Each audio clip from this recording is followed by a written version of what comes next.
Stories don't define you. How you tell them will. Hi, I'm Sarah Elkins, your host and chief story maker of Elkins Consulting. When we share stories, whether in our personal or business lives, how we share them makes a difference in how we remember them and in how we're perceived by the people we're sharing them with. When you're listening to this podcast, I encourage you to listen and consider your own related stories. To listen and think about which stories in your life might have impacted you in a similar way. And think about how you share those stories and the messages they carry for you and for the people who are hearing them. Joey Held, welcome to this episode of Your Stories Don't Define You, How You Tell Them Will. Thank you so much for joining me. Thank you for having me, Sarah. This is wonderful. I'm excited. Me too. Well, I had such a great time being on your podcast. Good people, cool things. Very good. Yeah. Wonderful memory. It was really fun. And you're such a good interviewer. It made me curious about how you got there. You know, the way that you ask questions and the way that you draw things out and then blend everything together so that it actually makes sense and it becomes cohesive. That was just so impressive to me. I don't hear that very often. Well, thank you. I guess I can credit my college degree in broadcast journalism, which helped shape me into a storyteller, interviewer, all of that good things. I was thinking back to, I actually had plugged in my old hard drive over the weekend because I was trying to find some like old pictures I had taken when I was living in LA. And I was like, maybe it's on this old hard drive. And I stumbled upon all of the stories I had done during college for our college TV station. Shout out to UMTV at the University of Miami. And there was one where this did not shape my interviewing skills at all, but I think it helped deal with a wide variety of people who might know 0 to 100% of a topic. But another, I guess, friend, they're not coworkers at that point, but another friend who worked at the TV station, we went around interviewing people about basketball trivia and just quizzing them like, can you spell this difficult NBA player's name or pronounce like this hard to spell name? Could you name anyone on the Memphis Grizzlies, who at that point were like one of the worst teams in the NBA? And it was just great, just like plucking people at random and be like, hey, what do you know about basketball? And they're like, nothing. And we're like, perfect. Come on in. And I think that in a small way kind of helped shape just my interest in talking to people and seeing what they're all about, even if it's like not at all related to what we were trying to ask people about. Like that made it more interesting in most cases. I love that. That actually kind of answers a question I was going to ask. Because at the beginning of every episode, I ask my guests to share something about themselves that most people wouldn't know. And most people wouldn't know that about you, that you went around asking strangers if they knew anything about basketball. That's a great story.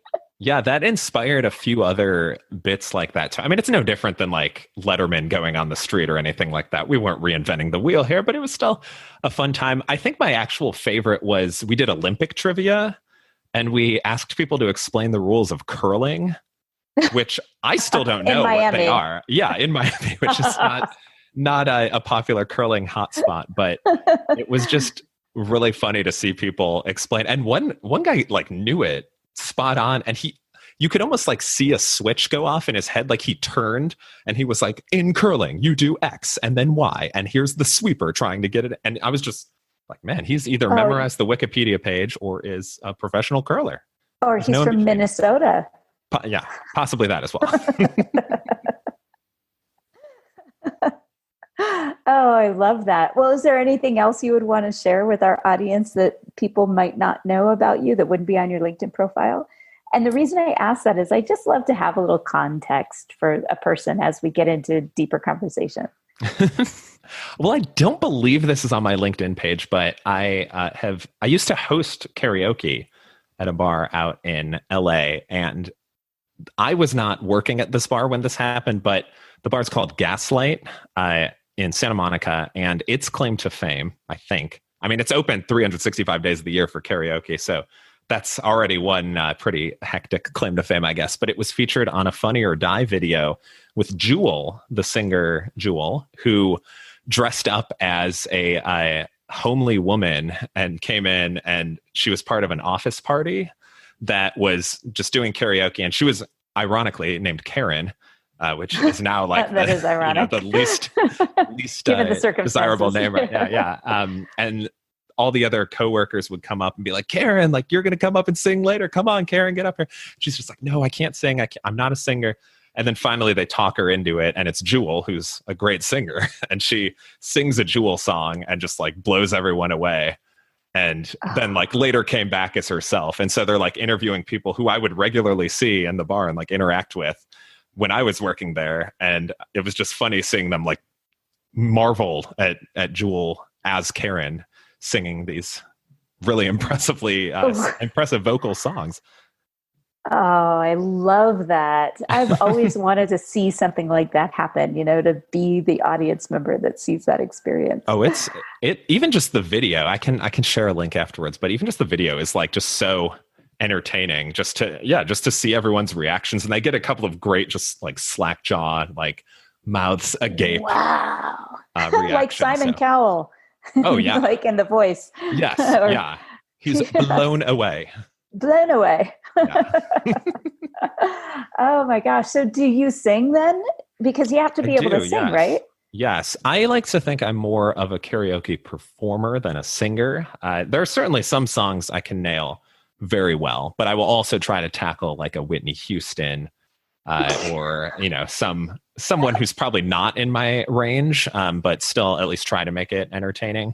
I will say at the Gaslight, we did not have wireless mics, which I personally think makes my karaoke performance about 25% better, is having a wireless mic, because then you can kind of wander around, go up to people who aren't paying attention and see if they notice you, like sit on their lap. Yeah, exactly. Yeah, just really befriend everyone in the bar. And I do have a playlist on Spotify. It was on my iPod, but now that you can get a lot more instant access on Spotify, I've transferred it over to there, of all the songs I've done at karaoke. And at last count, it was over 500 for sure. I think it's in like the 520 range or something, which again, when you host karaoke, I wasn't hosting every night, but I'd host a couple nights a week. And like a Tuesday night, just randomly in like a September, not a lot of people coming to karaoke, but you're trying to keep the party going. So it's like, okay, maybe I'll try this, I don't know, Papa Roach song or something that I would like never sing, but it's an empty bar. I'm like, why not? Let's try it. And usually doesn't go over great, but sometimes you find a gem where you're like, okay, I'm going to add this to the repertoire for when there is a wider audience here. That is hilarious, Joey. I could totally see you doing that too. That's awesome. Well, I don't think I know 500 right? songs. Yes, you've gotten up on the been stage, yeah. Many, many times. I'm a professional musician, and I don't know if I could do 500 songs. I mean, seriously, but I'm not doing it twice a week, and we practice the same songs over and over again to make sure that we can perform them well. But I get what you're saying about it being a performance as opposed to a professional musician. But even I find that the most engaging performing artists are performing.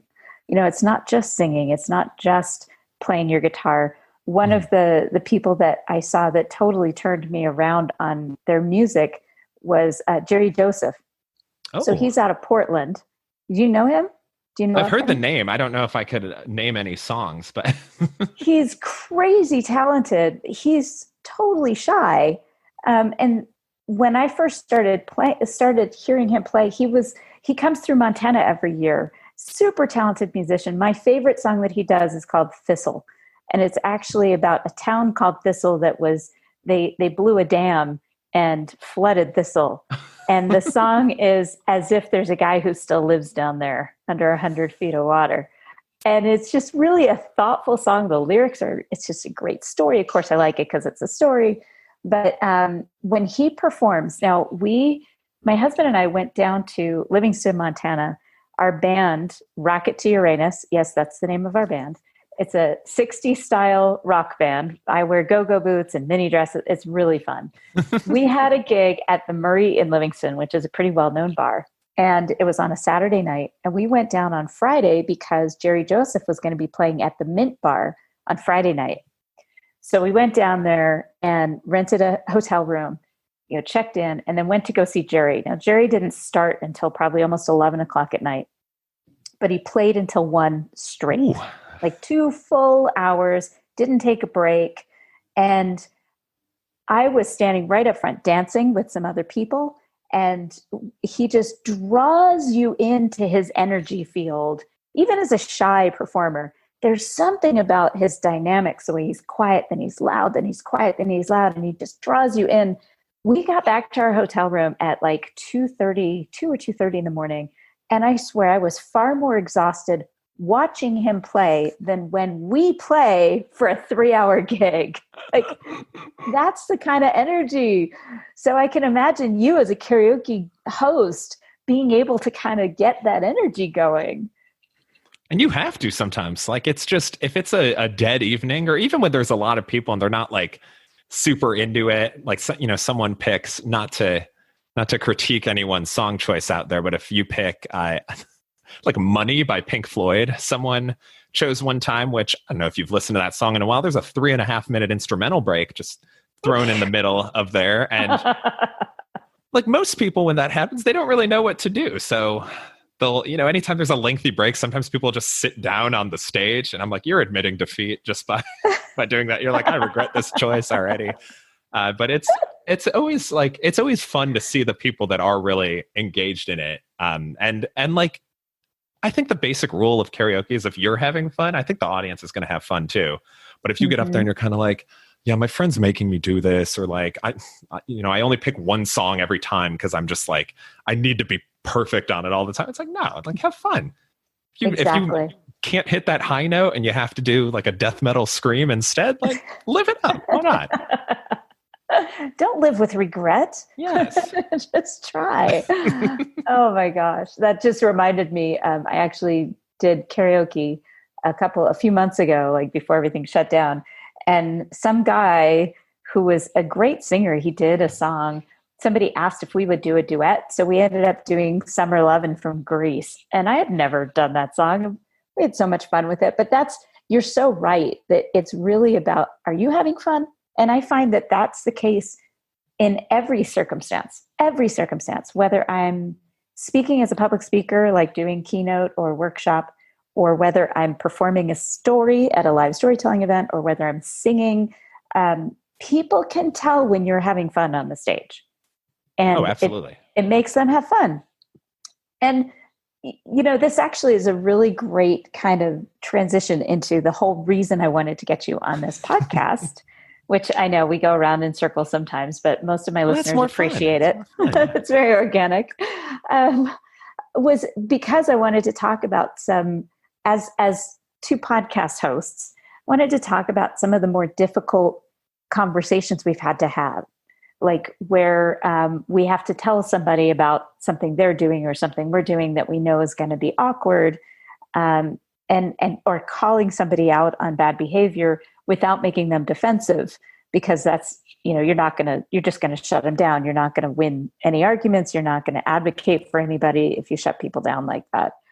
So I know that you've had a few of those conversations, and you're actually nodding now. So I know you have a story in your head.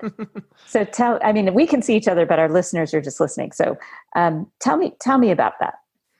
Well, I think with podcasting, you almost have more room to roam, because I'm thinking too, I also am a freelance writer, so I have done interviews before where it's been very difficult for one reason or another. I feel like I shouldn't drop any names or anything. And like I would guess that a lot of the worst stories I've had aren't like celebrities or anything like that, but just other people who, again, like, you can kind of tell they're not super jazzed about what they're doing. They're like, yeah, my publicist said I should do something like this. I did chat with a former basketball player who, this wasn't necessarily asking difficult questions. It was just a difficult interview because he was at his son's basketball game. So, and I kind of got the sense he didn't know the interview was happening. And this was just a phone interview. So like, I'm like, okay, let me try and at least get, 10 to 15 minutes out of you. And just had to repeat a lot of stuff, and his answers were kind of short, and occasionally he'd like get distracted or someone would start talking to him while he was talking. And I'm like, come on, man, like, just make up for like 10 minutes. 10 minutes. Give me 10 minutes. Yeah, just give me 10 minutes. It's fine. But with a podcast, you have more time to kind of explore and get deeper into answers. And I think In those cases, I know some people love to just hop right in, like ask your most difficult question first. I have not found that to work very well, especially if it's a stranger that I've never talked to before. And when you try to like immediately come in, it's like, hey, let me ask you about this terrible thing you just did. They're usually going to be like, no thanks. And I mean, we've seen TV interviews like that before, where someone will just get up and walk away and leave. And thankfully, I have not had that happen yet. And it's not, I don't think it's a bucket list goal of mine to get someone to walk out on me while I'm talking with them. No, thank you. Yeah. But I think establishing that rapport at the beginning, even if, who I'm talking to might not be a karaoke performer, might not enjoy the stage like we do, but there's certainly some sort of common ground you can find. And I think having that can be important. And you're laying that foundation for when you do have to ask a tougher question. And then I think you also don't want to make it too judgmental. Like, your tone certainly matters. If I come in and I tell you, hey, tell me about that person you punched in the face. Like, I'm real serious and like accusatory. Like, this could have been an alleged story. You're going to tell me your side of it. But you're already, like you were saying, you're already defensive if I come in with that like real kind of journalistic, hard-hitting tone. And so you do kind of want to like lighten it up a little bit and say like, hey, there's this allegation, but like, I'd love to hear what happened, like how to it lead up, like a little more delicate kind of positioning of it, I think can really go a long way. And then this is just a general interview tip overall, regardless of how difficult the question is. But I love not answering the person right away, like not responding to them after they finish saying something. So if they're telling me a story, then they pause. Silence, real awkward for a lot of people. And so if you don't say anything, this makes podcast editing a little more difficult, but if you're like, okay, they finished talking, and then kind of count in your head, like 1, 2, 3. Usually by 3, they'll be like, oh, I should say more. And then they'll say something else. And a lot of times I found that's when I really kind of get the more meaty part of the answer, because they are just kind of speaking off the cuff like that. And I think it goes a long way of like, hey, here's kind of my rehearsed answer was the first part. And then, oh, I should say more. Let me say this. And it's, again, not to like cause entrapment for anyone or get them to admit something that is, like bad or anything like that. But I think it just helps add a more genuine response to what they're telling you. Absolutely. I find that also sometimes when you leave that space, it helps them self-reflect on what they had just said.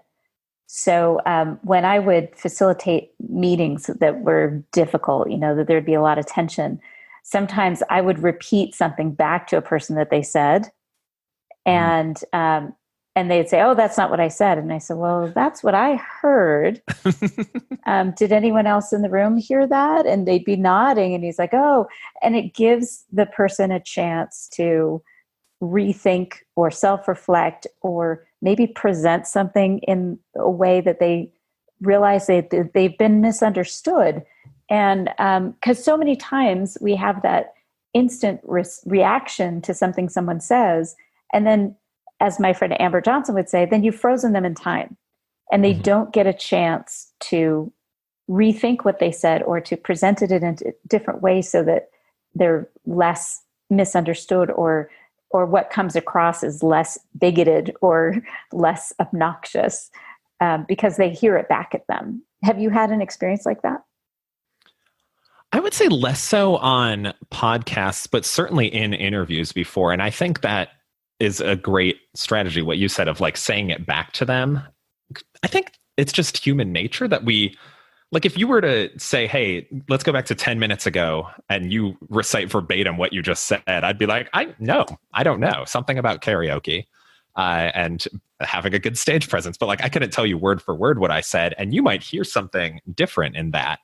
And I think this is a great chance. I'm going to plug your book of Your Stories Don't Define You, How Do You Tell Them? Well, I think the way you say something, you might be thinking it sounds a certain way in your head, but then how it's being received by everyone else, that's maybe not what you were intending for. And by kind of saying it back to them, you're giving them that chance of like, oh, like, no, that's not what I meant. Sorry it came across like that. Let me try to rephrase it a different way. And yeah, I think most of the time they'll be thankful that you're giving them that opportunity. Yeah, absolutely. And I think as people dealing with the bigotry and racism that we're trying to address right now in our communities, I think that's really a key part of the conversation. So I mentioned earlier that I don't hide being Jewish in a town in Montana that has very few Jews. I tell people right up off the bat, I find some opportunity to share, oh, well, I make the best challah, which is the braided bread we eat on the Sabbath. So good. Yeah. Sarah, well, I grew up in Skokie, Illinois, which if you're familiar, there's been a film, multiple films really about it, but a very high density Jewish population. I myself am not Jewish, but a lot of my friends growing up were. And they, like anytime I could get like challah, matzah, which I know is, to them, they were all just like, why do you like this? And I'm just like, this is great. Give me more of it. Yes, I'm fully on board. Well, so I'll actually say something like that because I have making it at high altitude is kind of tricky. Ooh, yeah. So I'll volunteer that somehow, and then if I can tell you more than once, somebody has said something insulting in response. Like when I helped somebody out in a situation where there was a car problem, and I jump started their car, and they said, "Thanks, that was real Christian of you." And I looked at him and I realized I had this opportunity. Either I could get insulted and approach it with that kind of tone, or I could choose to see it as an obliviousness and ignorance, because there's an assumption that there aren't any Jewish people around here. And so I chose that. And I looked at him and I said, actually, that was really human of me. I'm Jewish. And then I drove away, like with a big smile on my face. And I said it as an approachable way as I could. Mm-hmm. But then I didn't leave room for him to be embarrassed. I just drove away so that it would give him that opportunity to think about why what he said might not be appropriate or might be insulting to people. I think that's great. That's a wonderful response. Probably even nicer than I would have been. Well, and that's the thing. So what do we do when we have to correct that kind of thing? I mean, have you had to do that? I think, but I don't know if I've ever had it in a way where I had like an out almost, right? Like you were able to just drive off, which I think is like, it's almost like a mic drop, but in a real like less aggressive way, I guess. But yeah, I think it does. And like, there's definitely been times where I have remained silent and I haven't said anything. And then later I'll be like, I wish I had said something. Like even if it's not affecting me directly, like I think when you especially if it's not. Yeah, especially. Yeah. Like if you can educate someone or like make them see. And I think especially now, looking at just language and like, I've been reading about phrases that I'd use without a second thought, like a recent one, turn a blind eye, which I don't say very often, but I've said it every once in a while. And it's like, no, that's actually offensive to people that can't see. Like you're making it seem like that's an obstacle that like, oh, they're not capable of doing this because of that. And it's just like, oh, it's like things that you've been saying since you were a kid. And it's like, oh, actually this kind of has, like racist connotations, or like the history of it came from something much worse than like how you're thinking it's used. And right. I think that's important to speak up in those opportunities. Yeah. And I think it's important to do it in a way that is sensitive to the person using the phrase, especially if it's not a willful ignorance. Willful ignorance, I have no tolerance for. But somebody like if you said that around a friend of mine that happened to be blind, I might say, actually, let's just back that up a little bit. That, believe it or not, that's kind of an insulting phrase, and this is why. Yeah, and I think... Oh, sorry, go ahead. And then we're open to it, right? Mm-hmm. Yeah, and I think... And like thinking of how the person will react, I think is a really good way to... Like there are some people who, in those situations, like I can pull them aside and be like, hey, actually, this isn't the best phrase to use. Whereas if you were to call that out in a group of people, they might get really defensive of it. But in a one-on-one setting, they'd be like, oh, like, thank you so much for telling me. But then if there's 10 people and I say it, they turn and they're like, no, like you're the jerk. And then, or you're too sensitive. Yeah. That's what I keep hearing. Oh, people are just too sensitive. I'm like, well, yes, people are too sensitive, but you need to acknowledge that what you just said was insulting to people. Like, that's fine. People are too sensitive if they react in a way that makes you feel bad. Yes. And I think you see a lot of that on the internet as well. Especially, I mean, your reaction just said it all there. But especially like Facebook and Twitter, like I have enjoyed both of them for many years. Certainly less so, I feel like, nowadays than in the past. But yeah, there's some times where you'll just see a thread and just like every reaction to it, like every response, I'm just like, how did you think this, first of all? And then you typed it out and then probably didn't like read through it a second time, but then also sent it. Like I would stop as soon as I had the thought and be like, wait a minute, no, this is like, I'm not going to say this. That doesn't even make sense or anything. Like, why would I then share this with the world? Like, it's just baffling to me how people will post these things like without a second thought. And then you have some people that try to come in and I've tried to do this before too, of like, hey, that's actually like, not cool to say, or like that's a incorrect fact that you've just shared. And most of the time the person's just kind of like, no, you're stupid. And I'm like, cool, thanks for this real good conversation. Real productive. I called somebody out in a private message once when I saw something they posted, and I said, hey, this is how that came across. And the response? I know. Oh, no. I was like, wow, okay. And I think what people forget is that this is your reputation. Mm-hmm. So you can be okay with the consequences of being a jerk. Like this person, she understood the consequences were that this person was probably going to block her and that she was affecting how people viewed her. And for some reason, she was okay with that. But I think there's a limit to your understanding of the consequences there, because there's this ripple effect. And I've had a guy say, well, I'm just kind of an asshole. It's who I am. And I'm like, okay, as long as you're okay with that, and you're not going to complain about having crappy relationships and not having any close friendships or being single and lonely, then, that's fine. But, you can change that. You don't have to be an asshole. It's just kind of bizarre to me. I think you see that with comedians a lot of times too, of, hey, like, oh, yeah, you're too sensitive. Like everyone's too PC. And it's like, no, there's like and especially on comedy, like it's such a fine line and it's so subjective too. Like what I find hilarious, you might find very offensive. And it's like, okay, can we tell something that's like not belittling a group of people while still being funny? And like, yes, you certainly can, but you'll have some comedians that are just like, oh, I'm going to be an asshole just for the sake of it.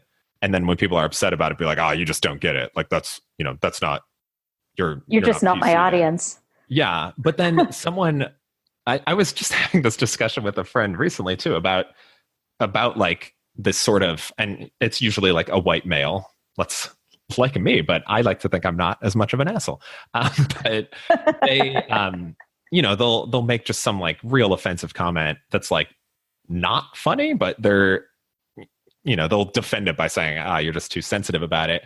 And I look at a comedian like Anthony Jeselnik, who like openly has like a persona of like being an asshole and like kind of runs with it. But his jokes are like clever word plays and like they'll have like a lot of build up to them. And it's not just like, oh, like all of this specific person, like these type of people all suck. Like that's not the joke. It's like, here's an example. This made me cringe a little bit as a pet owner, but he has a joke where he talks about how Great Danes have such a short lifespan.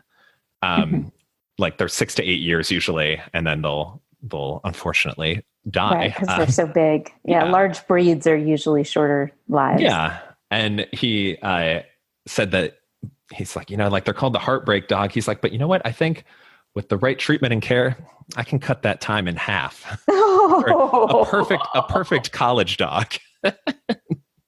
I'm just like, I feel bad like for kind of chuckling at that, but it's like the setup for it, and then like the sort of like twist at the end. I'm like, okay, at least that took like some work and had some thought put into it instead of just like insulting people. Yeah, instead of just like straight up being like a jerk. And it is like a very fine line like that. But I think when you can kind of see, like when you can see the thought that went into it, at least, and like the craft in those settings, I think, at least for me, I can appreciate it a little more, even if maybe I don't necessarily agree with it.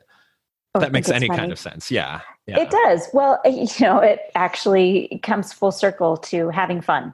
Like when he's on stage, that he had fun putting this together. That he was thoughtful about it, and that he entertains himself as much as he entertains others with his work. And I think about that even when my boys were little, and the rule was that you had to try whatever was on your plate. You don't have to eat it all if you don't like it, but you have to take a taste, because you don't know if you don't like it if you don't take a taste. And then when they would eat it, the answer wasn't, ew, I don't like it. It was, okay, I don't like this because the texture was funky in my mouth, or because the flavor stayed on my tongue too long, or it was too spicy, or, giving a specific reason. But what that does is it allows you to feel some gratitude for the food itself, even if you don't like it. Somebody cooked that for you. So it makes total sense to me that even music that I don't like, I won't necessarily listen to like banjo music necessarily, or most bluegrass That's is my not favorite my thing. Yeah. So, and by the way, my 21-year-old bought a banjo while I was out of town in February. And I was like, oh no. Has he been practicing a ton? Oh yes. Not a ton, but he practices. Okay. And it actually, when he's practicing, it doesn't sound terrible, but, nice. But I appreciate the musicianship. I appreciate the work that goes into being an accomplished musician, no matter what kind of music you're doing. That doesn't necessarily mean I want to listen to it. Yeah, exactly. Like it, even to create a generic pop song still takes work, and you still got to find those right chords that really, really hit you in the feels and get that arm pumping up in the air like that. I do have to ask, going back to the eating everything on your plate, because I'm a big Calvin and Hobbes fan. Oh, I love Calvin and Hobbes. Ever resorted to the mom's tactic in there of saying like, "Oh, this is maggot stew," and like brains on your plate? Or have you not had to go down that? I never had to do that. But I loved actually one of my sons until he left home, my 19-year-old, until he left home, he had one of the Calvin and Hobbes books right next to the bed. Oh, I currently have Calvin. multiple Calvin and Hobbes books right next to the bed. And it's still wonderful. Like 25 years later, like it still holds up. It's still very clever and wonderful. And especially on the Sunday panels when it's the full color, where it's like Calvin dreaming of dinosaurs ruling the land and everything. I'm like, this is still so visually impressive. It's awesome. Well, and it's relevant. I think actually most of it is more relevant now even than when it was before, with his life and his fantasy mind. I love that. I loved his character. So I want to kind of come back to this whole having difficult conversations, because I think it's important. And I think right now more than ever, this is a critical junction in terms of having difficult conversations and being able to approach somebody who says something insulting or whatever. Can you think of a specific incident, like a story, that you had to approach that kind of conversation? I think closer to the start of the pandemic, when mask wearing was still kind of like I don't want to say seen as optional, because I feel like some people are still thinking that. But it was like, still obviously like facts and stuff were still coming out, and someone had shared how they had gone out for like a walk or something and walked into someone who was wearing a mask, who like leapt back and was like, don't be near me. And then this person was posting how stupid they thought this person was like, oh, you're freaking out over nothing. Like, we're not near anyone else. Like, I'm the only one here. And I was like, yeah, but we're like, the reason you're wearing a mask is like to protect you from, or to protect other people from you. Not like, he's not worried about you. He's like, oh, I don't want to get people sick because I don't know about you, but if I knew I infected someone with COVID, I'd feel terrible about it. Like, I wouldn't want that. I wouldn't wish that on anyone. And so like, I wrote it, I was like, no, like, you know, like, everyone's going to handle this in their own ways. I'm like, he's doing his part to help protect everyone. And like, all you have to do is look at other countries and see that, hey, their amount of cases has gone down, but ours don't, because people are still just like, no, I want to go out to my bar and everything. And like, sometimes you just kind of have to sit someone down, even if it's virtually sit them down and say like, no, like, this is why we're doing this. This is why that person was doing this. And no, it's not stupid that they're trying to essentially protect their fellow humans. Like, that's not something you should be critiquing, but instead you should probably be emulating that. Presented it? Did you do that in a private message, or did you do it on, I'm assuming it was on Facebook? It was on Facebook. Yes. I shared a private message more like with more in depth, but on the thread, because again, like, thinking of addressing it publicly in front of everything, right. Like, and also because I just know, like, I've seen this person post a decent amount of stuff and like seen who comments on it, and very much like a hive mind kind of comment on it. Right. So I was like, okay, let me try and do so they'll all come to their defense and rescue. Yes. Yeah. So I was like, let me try and do like an overarching. And I don't remember the exact wording, but it was essentially like, hey, he's doing this to protect himself, or to protect you from himself. And I think that's totally fine. Like, you know, that's his way of trying to help beat this. And didn't have any further people like come in and say, no, you're a dummy. So I guess that's victory. Or insult you by calling you liberal. Yes. Because you wear a mask, which is kind of silly, but So did they respond to your private message?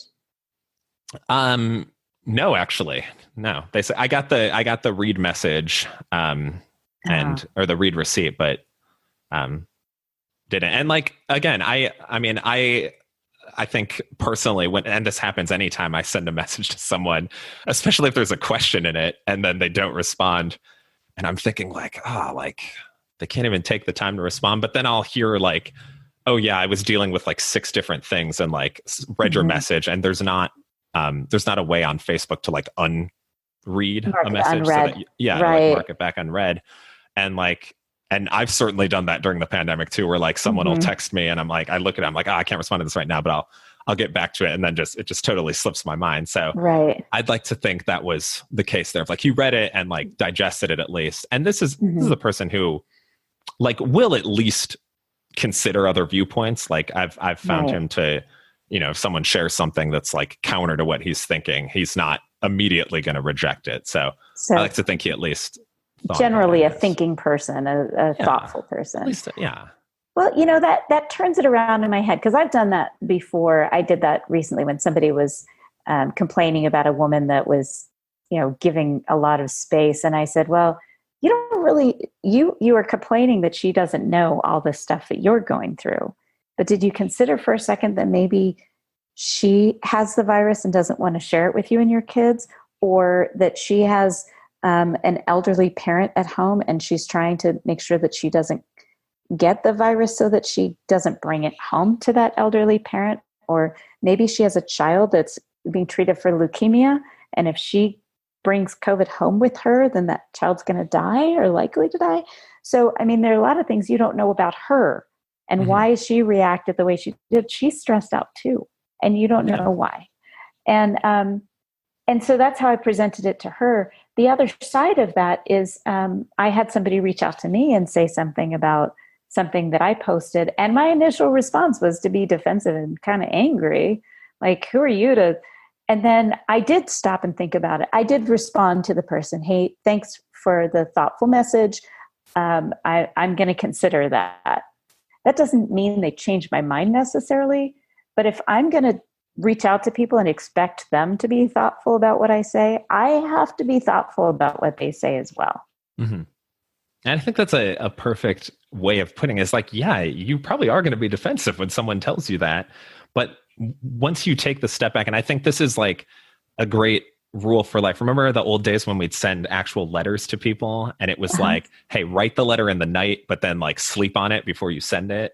Yeah, the 24-hour rule. Yeah. That's what I do. I think that can still apply, like with, especially in social media. Like it's so easy to just hop on, like rattle off a comment and then shoot it out there. And it's like, wait, no. And I've done this many times. I think we're all guilty of it during this, of like typing up something. And then I'm just like, wait, why am I sending this? Like, this isn't going to help anything. It's just like, it's either not adding to the conversation at all, or it's like me intentionally pushing someone's buttons, which I think can be, it's fun to think about doing to antagonize. But then it's like, no, what is this accomplishing? Like, this is just going to get them upset. And like, then they'll say something back that'll get me upset. It's like, no, why? We don't need to do this.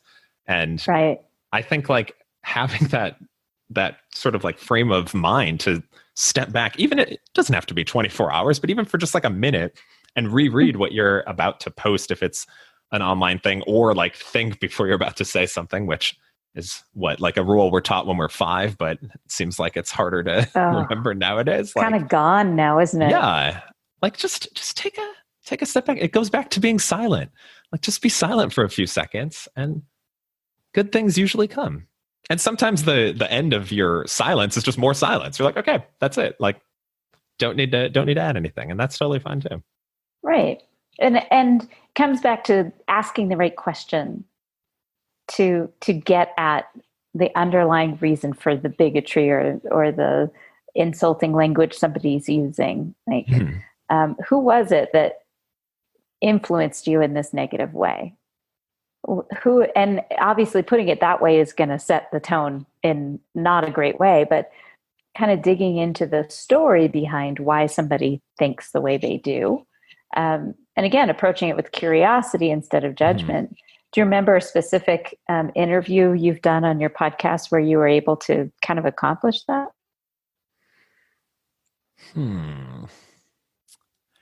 Yes, I'm thinking. I had another podcast that was called Locally Sourced Joey, which was a great tie-in with my A Hot Cup of Joey blog back then.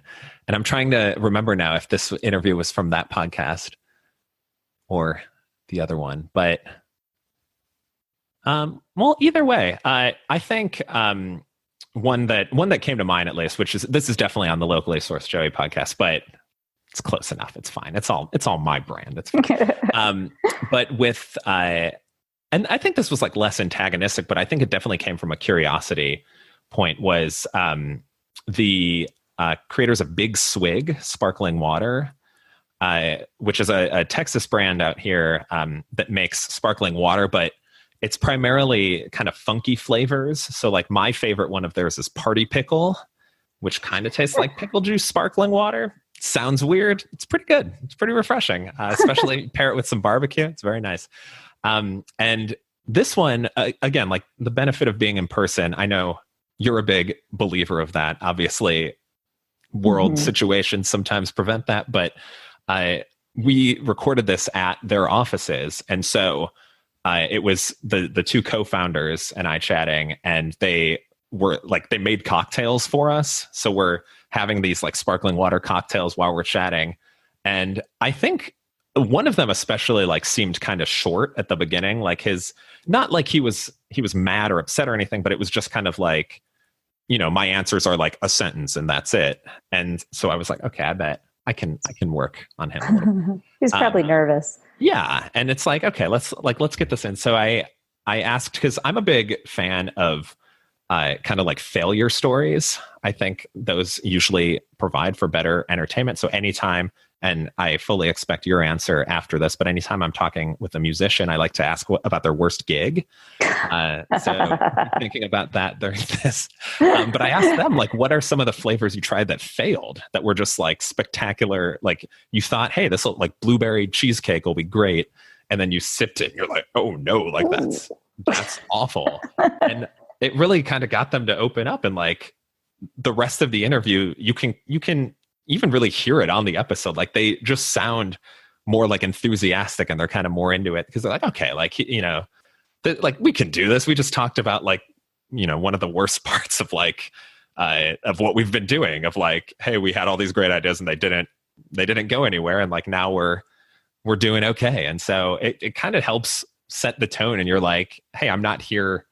Like in a weird way, even though it is talking about a failure, it like shows, hey, I'm not here to attack you. Like, I think this just makes for a good story. And once you say that, you're kind of like, oh yeah, like that is a good story. And then you're ready to roll for the rest of things. Oh, I love that idea. Tell me about something that really didn't go the way you thought it would, or something that you considered a failure, but then realized later that it was probably the most important lesson that you could have learned at that time in your business or in your relationship. Or wow, I love that. I have an in-person example of this working from like a third party as well. So that was a terrible job of setting this up. But last year I went to a wonderful little concert. It was the lead singers of Everclear, Fountains of Wayne, Eve Six, and Marcy Playground. And wow. Yeah, doing solo shows. And so they'd each do a solo set and then they'd all come on and do a cover song together. And then like the second one would go. So no downtime in between each of the sets, which was wonderful. And then after they finished, they'd do a Q&A where they'd come out and they just put a microphone like in the middle of the floor. And they're like, whoever has a question, like come up and ask. And a lot of the questions, like people would have like a 12-minute backstory beforehand, which was always exciting to hear. Although the guy behind me was getting frustrated, I think, because someone was telling a really long story of how they had seen them at a concert, and then just like a whole like unrelated story to the concert of like something else that happened there. And then they asked like, oh, are you going to come out with like a new sticker anytime soon or something? Like it was it's kind of unrelated. So in kindergarten, we call that a comment and not a question. Yes. Yeah. They just wanted to tell the story. And the guy behind me just at one point during the story just muttered, longest question ever. I just like was chuckling to myself in the line. But I got up and asked the question of like, what's the worst gig that all of you have had? And all of the stories were fantastic. I think my favorite was John from Marcy Playground, who said they were playing a festival right when AOL 3.0 had come out. And so I don't know. I'm sure you remember the days of like AOL CDs that they'd give away. So I guess at this festival, they were giving those away. And so he's like, so we're just standing on stage and we just see 60,000 CDs just like flying in the air, like most of them coming to the stage. So they're having to like dodge these CDs while they're playing. Like, and that was the worst show. And I thought that was very good. I believe the other three all involved alcohol. So I thought that one was a little more. That's not surprising either, is it? Yeah, but still all wonderful, all enjoyable. And then I had someone come up to me. Like I took my spot back in the crowd and someone came up to me. He's like, that was such a good question. Thanks for asking it. I said, yes, that's what I'm here for. It's like, give everyone good stories. That's not what I'm here for. I was there to enjoy good music. But that's a great thing to do. Yeah. And of course, everyone in the audience is like laughing and they're hearing a story that makes these people that they put on this pedestal feel so much more approachable and human. Yes. Which it's like they're musicians. They're just like us. I mean, we are musicians, so we're just like them, really. It's all full circle, yes. With a lot less money. And my audiences aren't quite that size. Okay, someday we'll be filling up amphitheaters. It'll be great. Oh, wow. I love that. That's such a good question. And like I said, I think what that can do in a conversation, if it's a difficult conversation and you just have to you have to talk about something that will then draw them in to share more and be more vulnerable. So that's actually a good question to ask just at the beginning when you know that you have to approach something difficult later in the conversation, bringing that up and sharing one of your own major failures that you learned from so that they feel safe to share their own. Absolutely. Yeah. Yeah, that makes sense. So I've had quite a few snafus on stage, but the one that I think was the hardest and that I learned a lot from was when I went to sing the national anthem at a baseball game. Ooh. And I was doing it by myself a cappella, and I had done it a few times with friends in harmony, which was wonderful, and they turned out great. But this one time I had performed it the week before by myself and did fine. And then this other time they called me and said that the person that was going to sing had canceled. Could I show up at the last minute? And I was like, yeah, of course. So I show up there, and there happens to be a major wildfire that had just started that afternoon. Of course, the first pitch is 7:05 at night. And this wildfire in the hills just north and west of my town was filling the sky with smoke. So I got out there onto the home plate, and I had the microphone in front of me, and I was really nervous. I could feel my kneecaps moving, but I knew I had this song. I performed it a few times before. I could totally do it. But I totally dismissed the fact that that smoke might have impacted my ability to hit the high note toward the end. So I'm singing and nailing most of it, but then land of the free. And instead of free, I went free. It's like this little, and I hit it, but I didn't hit it very well. And then I finished the song with a flourish and got it done, but the damage was done. And this is the first time in all the times that I had performed the national anthem, especially with my friend, that no one from the dugout came out to shake my hand afterwards. Oh, no. And I walked off the field through the gate, and my younger son, he must have been about 6 at the time, he said, "Mom, you did great."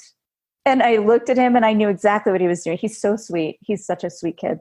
And I said, "Thanks, sweetie. I know that high note didn't go very well." And he looked down and he kind of pushed his toe down and he said, "Yeah, I heard some ladies laughing."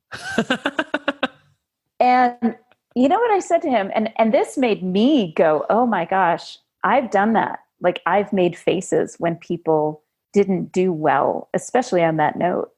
And how many of us have done that from the peanut gallery, kind of chuckled or made a face at our best friend? And I was horrified at my own behavior in the past, having been the recipient of this. And let me tell you, never, ever again have I behaved that way.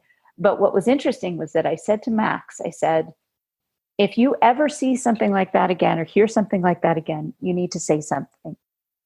And he kind of looked at me. I said, especially coming from you, if you had gone to those women and said, without telling them that I was your mom, had said, "Wow, that was really rude. I'd like to see you get up and sing by yourself in front of a few hundred people. Can you do that?" And just say something. Call them on it, because you have to have other people's backs. And just like, who was that? It wasn't Brene Brown. I can't remember who it was that said, you have to be in it and not an audience member.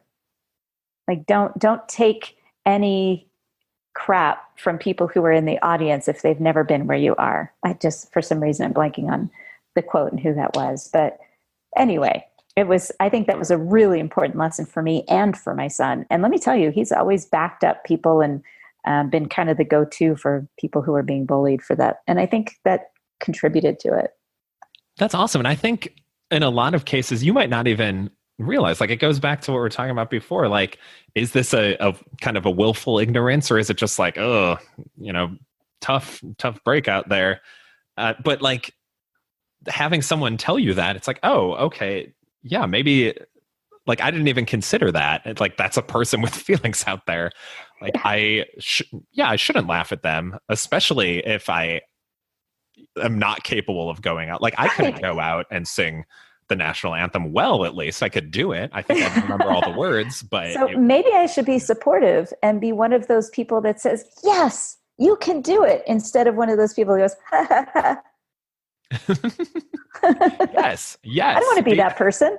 No. Yeah. Get out there. And this is a related national anthem story that I think, like, it's always stuck with me, of like way back. This has to be like 15 years ago now. During a Portland Trail Blazers game, there's a young girl singing the national anthem, and she forgets the words. And the then coach of the Trailblazers, Mo Cheeks, comes out and like puts his arms around her and just starts sing. Like they start singing together. Like he kind of starts like, hey, here's the next line. And he is not a good singer, and like just embraces it though. He's like, hey, I'm just going to start singing this next line off key, and like you'll be able to kind of join in. And it's just like you see the girl's face, like she's so nervous at the start, and then he comes over and it's like she like lights up like, oh, I can do this. And then she gets through it and like finishes with a flourish. And it's just like such a heartwarming moment. And anytime I'm feeling down, like that's one of my go-to clips of like, this makes me feel good about humanity. Let's put it back on. I love that. I mean, and think about it this way. Wouldn't you rather be that person than the person chuckling in the peanut gallery? Absolutely. Yeah. I love that. When I do workshops on stepping out of your comfort zone, I always talk about having a posse. Yes. You gotta have a posse. I want to be your posse. I want to go stand next to you if you're nervous. I want to be the one that's like holding you and making sure that you feel like you can do it, that you're confident. I'm going to be your support. Yes. I love that. I would much rather be that person. Wouldn't you feel better about yourself if you're that person? Absolutely. Yeah. And like posses are awesome. Let's bring back the posse. We need more of it. We do. Joey, this has been such a treat. I love our conversations. And this was no exception. Oh my gosh. I'm looking forward to having another one in the near future. Yes, absolutely.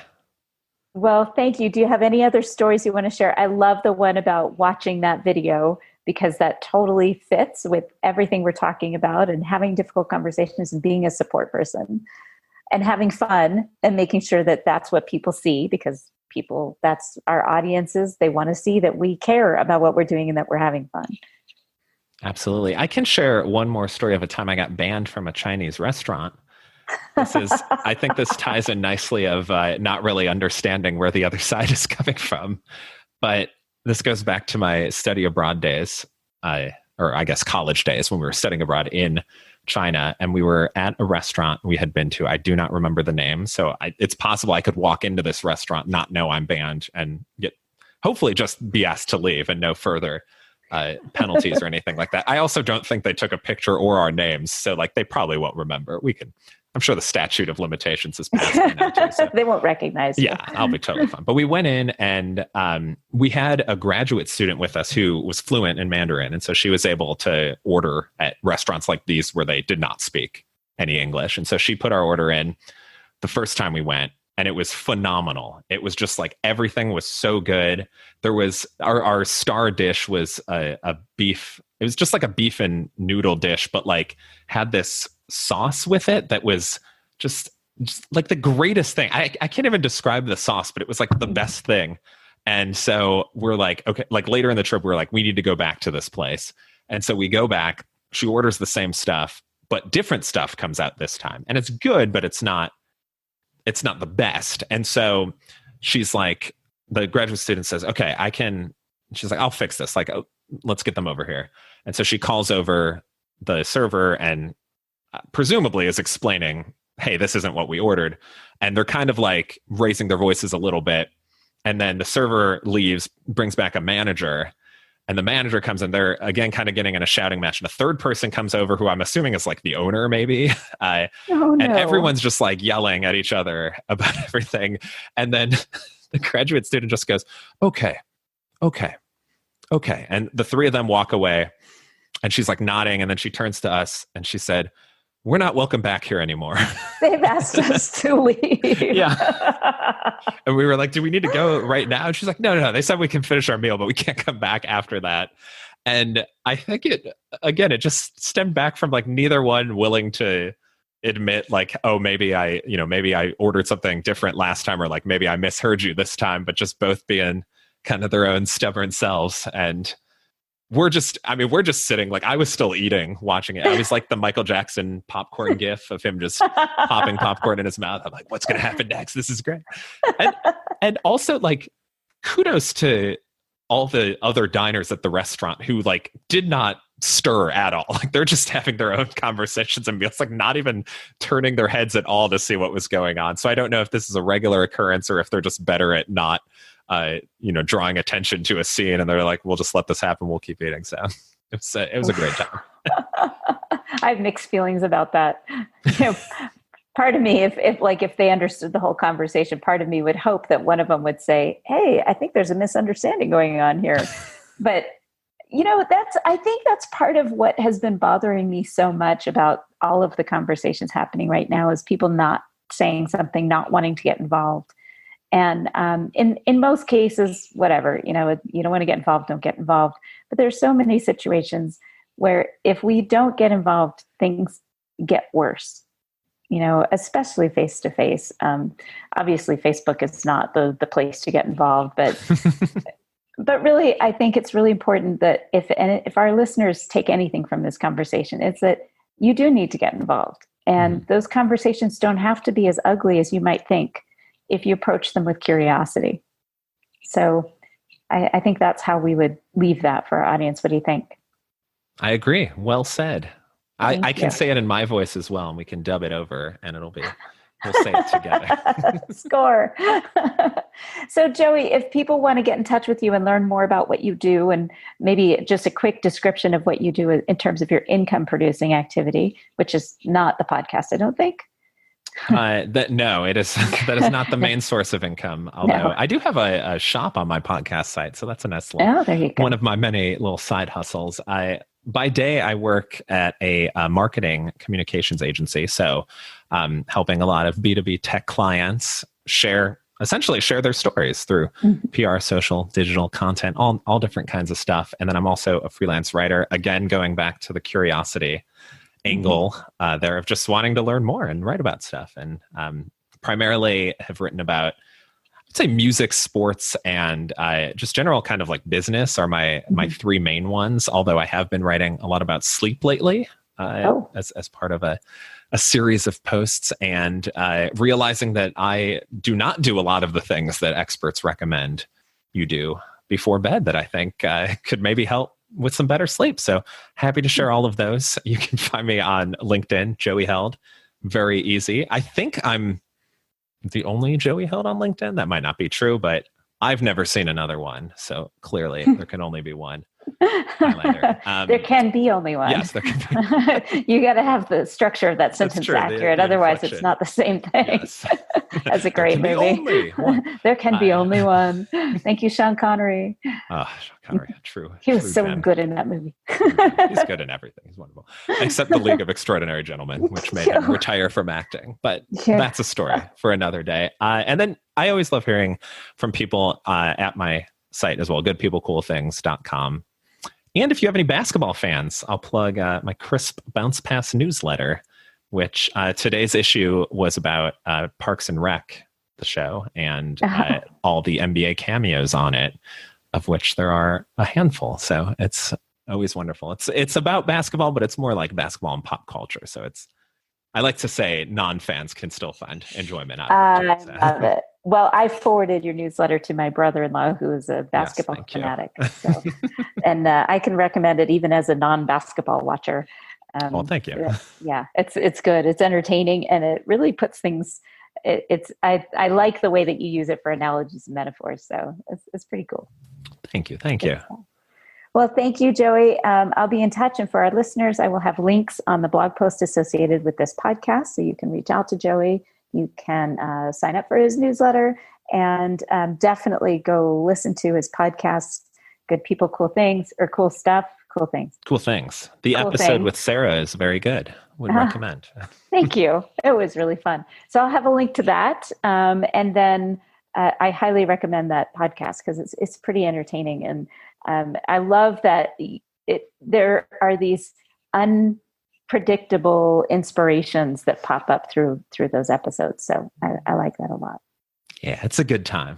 It is. Thank you, Joey. Awesome. Thank you, Sarah. This was great. Thank you for listening to Your Stories Don't Define You. How You Tell Them Will.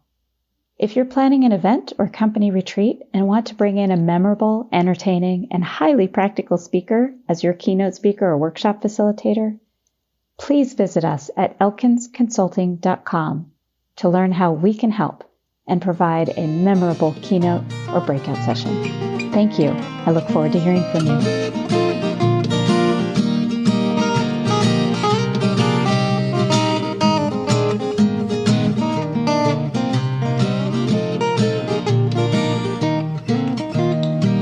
Now listen to me, honey, while I say, how could you tell me that?